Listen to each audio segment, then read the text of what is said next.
오늘 본문은요, 이제 배를 타고 갈릴리 바다, 더 정확하게 이야기를 하면은 갈릴리 호수죠. 그곳을 이제 건너서 반대편으로 이제 가시던 중에 일어나는 사건입니다. 오늘 본문의 뒷부분인 28절을 참고해 보면요, 이 예수님께서 가시려던 그 지방은 가다라 지방이라는 곳인 것 같습니다. 아무튼 그쪽으로 가던 중에 이제 심한 풍랑이 일었는데 예수님께서는 그냥 주무시고 계셨고, 이에 예수님을 깨워가지고 살려달라고 매달리니까 예수님께서 왜 이렇게 무서워하냐 이 믿음 없는 놈들아 이러면서 이제 바다와 바람에게 꾸짖으니까 갑자기 그 바다가 잔잔해졌더라. 이게 오늘 본문의 내용이죠. 지금 제자들에게 이 닥친 풍랑은요, 그냥 단순히 파도가 그냥 조금 일렁여서 배멀미가 나는 그런 정도의 풍랑이 아니에요. 오늘 본문의 이 24절에서도 보면 큰 풍랑이라고 이야기를 하고 있기도 하고, 또 배가 물결에 막 뒤덮일 위험에 빠졌다라고 이야기하기도 하고 있죠. 게다가요, 이 제자들 중에는 우리가 아는 것처럼 베드로나 야고보나 요한과 같이 전직 어부였던 사람들이 있어요. 굉장한 프로들이죠. 웬만한 파도 가지고는 꿈쩍도 안 할 프로들이에요. 그런데 그들조차도 파도 때문에 지금 무섭다라고 말할 정도이니까, 그리고 두려움에 떨을 정도니까 그 풍랑이 상당히 컸다라는 걸 보여줍니다. 게다가 그들이 탔던 배는요, 무슨 되게 큰 타이타닉 같은 이런 배가 아니라, 유람선도 아니라 그냥 자그마한 그냥 고기잡이 배거든요. 그런 배였으니 그 안에서 탔던 그들이 느꼈을 그 공포, 그 두려움은 그냥 단순한 배멀미나 아니면 물이 조금 쳐들어오는 정도 그런 게 아니라 당장이라도 배가 뒤집힐 만큼의 그런 위협적인 그런 풍랑이었던 것 같습니다. 그런데요, 예수님은요, 너무나도 태연하게 잠을 주무시고 계셨어요. 이런 상황 속에서 잠을 주무시는 예수님도 참 대단하시지만, 예수님과 배를 타고 있으면서도 죽을까봐 겁내고 있는 이 제자들의 모습도 참 대단한 것 같습니다. 얼마 전까지 이 병든 자들과 귀신 들린 자들을 고치는 그런 예수님의 놀라운 그 기적의 사건들을 보았던 그 제자들인데도 불구하고 지금 예수님과 함께 그 배를 타고 가는데도 불구하고 두려움에 떨고 있었다라는 거죠. 그들은 아마 예수님이 병은 고칠 수 있겠지만, 귀신은 내쫓을 수 있겠지만 바람과 파도를 어찌하지는 못할 거다라는 생각을 가졌던 것 같아요. 그들의 반응을 보아도 그렇죠. 마지막 27절에도 보면 이들이 반응하기를, 아니 저 도대체 이분이 누구길래 이 바람과 파도도 순종하느냐, 이렇게 이야기를 하고 있죠. 그럴 줄 몰랐다라는 거예요. 아마도 그들은 예수님은 그저 놀라운 기적을 일으키는 대단한 선지자들 중에 한 사람 정도로 그들은 생각했던 것 같아요. 그들은 예수님이 하나님과 같은 그런 신존재일 거라고는 전혀 예측하지 못했던 거죠. 좀 그렇게 생각하는 게 당연한 일일 수 있어요. 자신들과 똑같이 생긴 인간이니까 신성을 가졌을 거라고는 생각하지 못했겠죠. 그래서 어쩌면 예수님이 그 풍랑 중에서도 주무셨던 것은 예수님이 머리만 대면 잠드는 그런 스타일이라서가 아니라, 어떻게 보면 자기에 대한 그 믿음과 지식이 부족했었던 그 제자들에게 어떤 깨달음을 주시기 위해서 일부러 자는 척을 하셨던 게 아닐까라고 추측이 됩니다. 그렇게 잠에서 깬 예수님은 풍랑을 잠재우시고 제자들에게 이 믿음이 없는 자들아 왜 무서워하냐, 이렇게 이야기를 하고 있는 거죠. 다시 말해, 너희들이 두려워하는 까닭은 뭐 때문이다? 바로 믿음이 적기 때문이다 라고 이야기를 하고 있는 거죠. 이 말을 뒤집어서 이야기를 하자면, 믿음이 너희에게 있었다면 두렵지 않았을 것이다, 이런 이야기를 하는 거죠. 우리가 그냥 생각하기에는 이 두려움이라고 하는 것은 어떤 상황에 닥친 그 문제에 대한 우리들의 감정이라고만 생각을 하고 있는데, 이 예수님께서는 지금 이것을 그냥 단순한 감정의 문제가 아니라 믿음의 문제라고 지금 제자들에게 알려주고 있는 겁니다. 믿음이 있다면 두려움은 사라지게 될 것이고, 또 믿음이 없다면 두려움은 찾아오기 마련이라는 것이죠. 물론 이 믿음이라고 하는 것은 바로 예수님에 대한 바른 믿음을 이야기하는 거겠죠. 그들이 예수님에 대한 바른 믿음이 있었다면 아마 지금 이 풍랑이 있는 상황 가운데서 두려워하지 않았을 겁니다. 27절에서 제자들이 했던 말, 이분이 누구시길래 바람과 파도도 복종하느냐, 이 말을 예수님이 하셨던 말씀과 연관지어서 생각해 보자면, 예수님이 바람과 파도도 잔잔하게 하실 수 있는 분이라는 믿음을 가졌었더라면 이 제자들은 그 풍랑이 있는 가운데에서도 두려움을 갖지 않았을 거라는 말이 되는 거죠. 하지만 그들에게는 이 예수님이 풍랑을 잠재우실 분이라고 하는 그 믿음이 부족했었기 때문에 그들에게 두려움이라는 게 찾아왔던 겁니다. 또 예수님이 만물의 주관자이며 하나님과 동등한 분이라는 사실을 믿었더라면 설령 물에 빠지게 됐더라도 하나님께서 구해 주실 거라는 아마 그 믿음 때문에 두려워하지 않았을 거예요. 그리고 또 최악의 경우 죽음에 이르게 된다 할지라도 그것이 끝이 아니라는 믿음이 있었기 때문에 아마 그렇게 아주 두려운 마음을 갖지는 않았을 겁니다. 하지만 그들에게 예수님은 그저 스승에 불과했고 놀라운 기적을 일으키는 선지자들 중에 한 사람에 불과했기 때문에 그들에게는 예수님이 바람과 파도를 잔잔하게 하실 만큼의 대단한 신존재일 거라고는 생각하지 못했고 그런 믿음이 없었기 때문에 그런 두려움에 사로잡히게 되었던 거죠. 아이들에게는요, 어둠이 주는 막연한 두려움이라는 게 있어요. 어두운 길, 어느 길을 지나가다가 갑자기 어두워지는 골목이 있다고 한다면, 갑자기 가로등이 없는 길을 지나가게 된다고 한다면 아이들은 알게 모르게 갑자기 두려움에 사로잡히게 돼요. 그때 아이들은 어떻게 하냐면 엄마 품에, 아빠 품에 안겨서 눈을 질끔 감아버리죠. 그렇게 이제 엄마 품에 안겨서, 아빠 품에 안겨서 눈을 잠깐 감고 있으면 어느샌가 그 어둠이 끝나고 밝은 곳에 와 있게 되죠. 그렇게 되면 그 두려움을 잊게 돼요. 아이들이 그렇게 하는 것은요, 엄마, 아빠가 저 어둠으로부터 나를 지켜주고 보호해 줄 거라고 하는 믿음과 신뢰가 있기 때문에 그렇죠.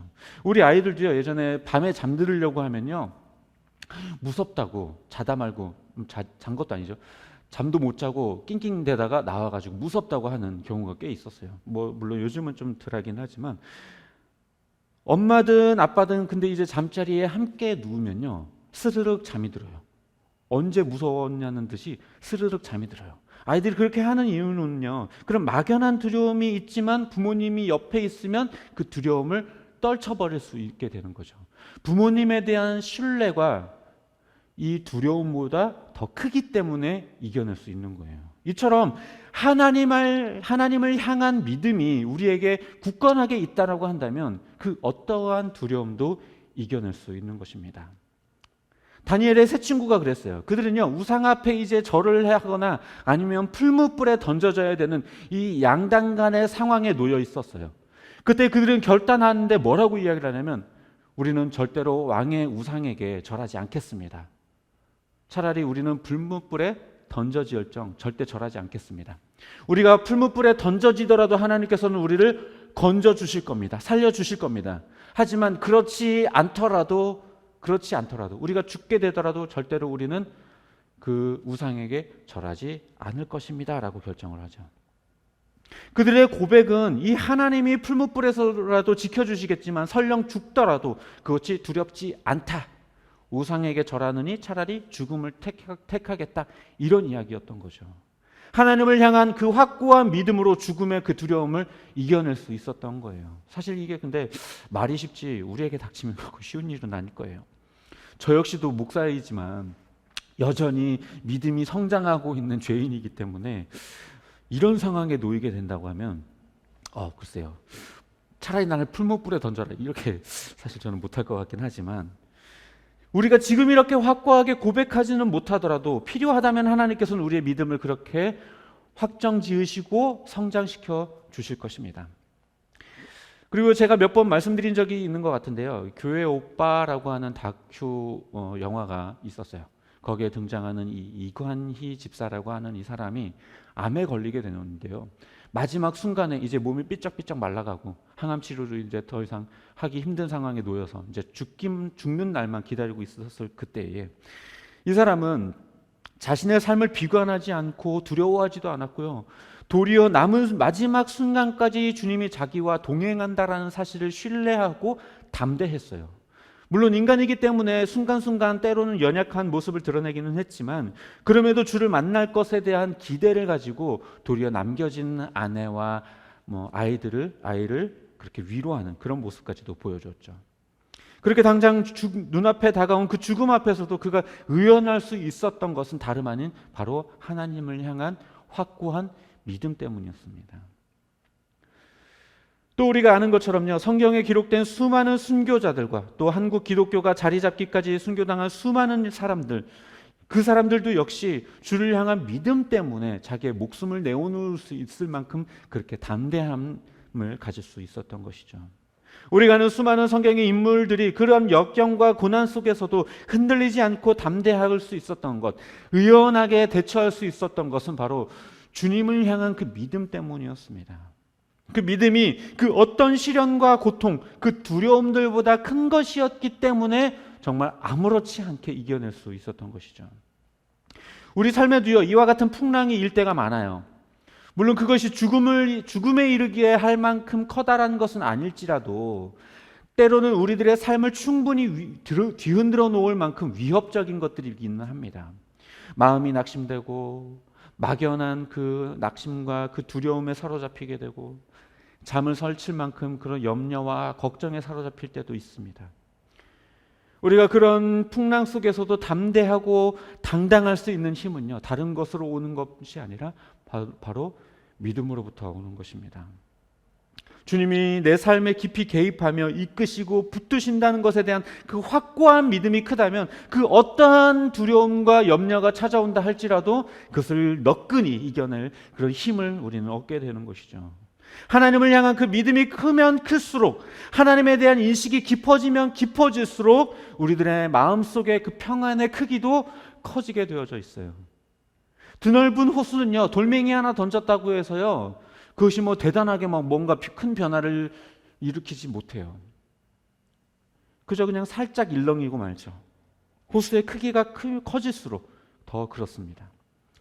참된 평안이라고 하는 것, 우리들의 마음속에 찾아오는 참된 평안이라고 하는 것은요, 결국에 우리들의 믿음의 크기에 달려 있어요. 물론 이 믿음의 크기라고 하는 것이 뭐 믿음의 뭐 어떤 단계가 있다거나 어떤 수준이 있다라고 말하는 것은 아니에요. 교회를 오래 다니거나 직분이 높아지면 믿음이 크다, 그런 얘기를 하는 게 아닙니다. 오히려 이 믿음의 크기라고 하는 것은요, 내가 얼마나 주님을 의지하고 신뢰하는가의 문제예요. 우리가 평안을 누리지 못하는 크기만큼, 우리가 두려움을 느끼는 그 크기만큼 바로 우리가 하나님을 신뢰하지 못한다라는 것을 보여주고 있는 거예요. 믿음의 크기가 곧 평안의 크기이고요, 이 믿음의 부족함의 크기가 곧 두려움의 크기입니다. 이스라엘 백성들이 가나안 땅에 정착하고 이 우상들을 숭배하기 시작했거든요. 그들이 왜 우상을 숭배했느냐? 근데 그들이 우상만 숭배한 건 아니에요. 하나님도 섬기긴 섬겼어요. 그런데요, 그들이 생각할 때 하나님은 전쟁의 신이었어요. 그래서 그들이 애굽에서 탈출해서 광야를 지나 가나안 땅에 정착해서 그곳에 있었던 사람들을 내쫓기까지는 하나님이 필요했어요. 그런데요, 이제 정착해서 이제 땅을 일구고 자녀들을 낳고 이제 뭔가 번영을 이루어야 될 때에 이들이 생각할 때에 하나님이 부와 번영의 신은 아니니까 우리는 부와 번영의 신을 또 섬겨야겠다라고 생각하면서 또 다른 우상을 섬기기 시작했던 겁니다. 그들의 믿음이 딱 거기까지였던 거예요. 하나님은 그냥 거기까지만 도와주실 수 있는 분이라는 믿음이었던 거죠. 우리도 마찬가지예요. 하나님이 우리를 구원해서 죄와 내세의 문제는 해결해 주지만 현세의 문제는 해결해 주지 못한다라고 우리들의 생각에 있어요. 그렇지 않은가요? 돈이면 다 된다라고 하는 인식이 솔직히 저와 여러분들의 마음속에 있잖아요. 자리 잡고 있잖아요. 이 땅에서 살아가는 동안 내가 겪는 수많은 문제들, 감정적인 문제들, 관계의 문제들도 결과적으로 돈이 해결해 줄 거라고 하는 그런 믿음이 여러분들 안에 있지 않나요? 아닌가요? 하나님이 해결해 주실 거라고 믿고 있나요? 솔직히 저와 여러분들 마음속에요, 내 삶의 모든 문제는 돈이면 다 해결될 거라고 하는 그런 막연한 기대와 소망이 솔직히 한 구석에 자리 잡고 있어요. 그래서 우리 삶을 위협하는 그 현실적인 문제의 그 풍랑 앞에서 결과적으로는 평안하지 못하고 두려워하는 까닭이, 결과적으로 그 염려와 걱정하는 이유가 결과적으로는 돈이 다 해결해 줄 거라고 하는 믿음 때문인 거죠. 하나님은 해결해 주지 못할 거라고 생각하고 있기 때문에 그런 거죠. 말씀을 정리합니다. 우리 삶에 찾아오는 수많은 문제들, 우리를 두렵게 하고 하는 그런 것들이 있어요. 물론 문제가 사라지면 고민과 두려움도 함께 사라지겠죠.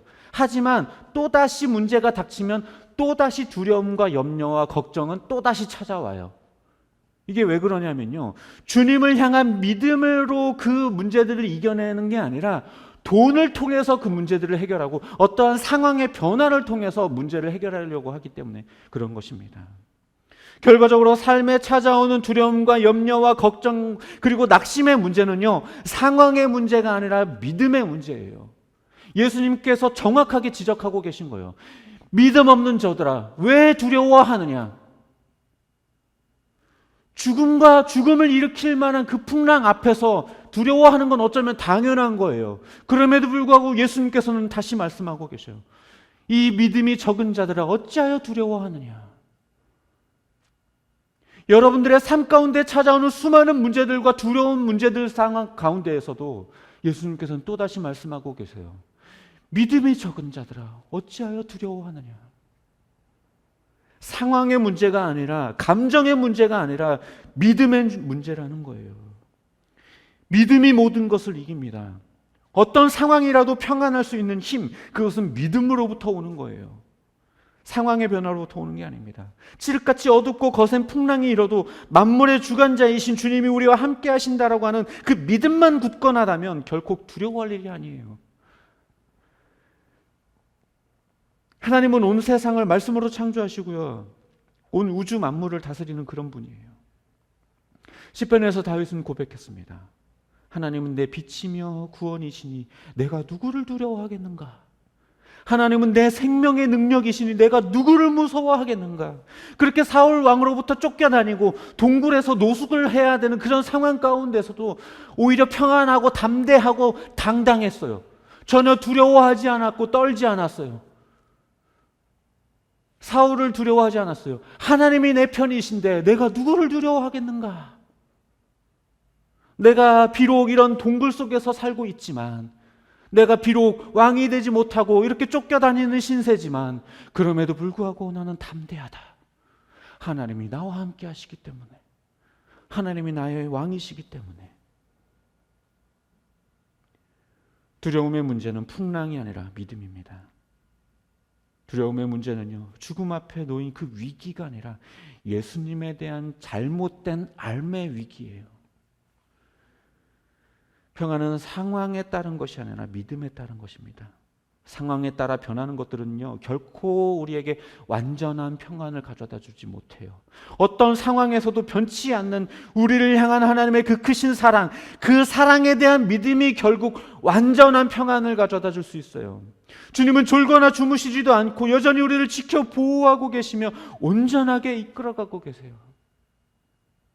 우리 삶을 그냥 내버려 두시고 그냥 네 살 길 네가 알아서 찾아가라, 어떤 상황이든지 네가 알아서 개척해놔라, 이런 게 아니라 우리가 고통당할 때 함께 아파하시고 우리가 슬퍼할 때 우리보다 더 슬퍼하시면서 그 누구보다 우리의 삶을 더 잘 아셔서 우리가 어디를 가든지 무엇을 하든지 항상 지켜보고 계시고 우리를 보호하고 계시고 인도하고 계셔요. 우리들의 삶을 완벽하게 이끌어가고 계신 그 하나님에 대한 우리들의 신뢰의 문제입니다. 바라기는 이런 하나님에 대한 믿음으로 삶의 수많은 그 문제들 속에서도 참 평안을 누리는 저와 여러분의 삶이 되기를 주님의 이름으로 축복합니다.